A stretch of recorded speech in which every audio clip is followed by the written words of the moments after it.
Russian troops tightened their grip on Crimea, and pro-Russia upheaval spread to several other parts of eastern Ukraine, where Moscow-backed demonstrators entered government buildings, even as fissures developed between the US and Europe over sanctions against Moscow.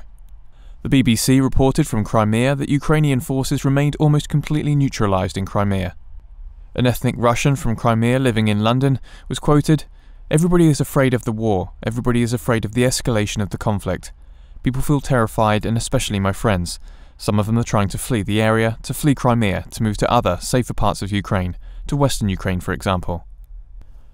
Earlier reports that Russia had served an ultimatum on Ukrainian troops in Crimea to withdraw or face military action had triggered heightened tension, but the deadline passed without violence. The White House said all military engagements with Russia were suspended and that trade and investment talks with Moscow were put on hold.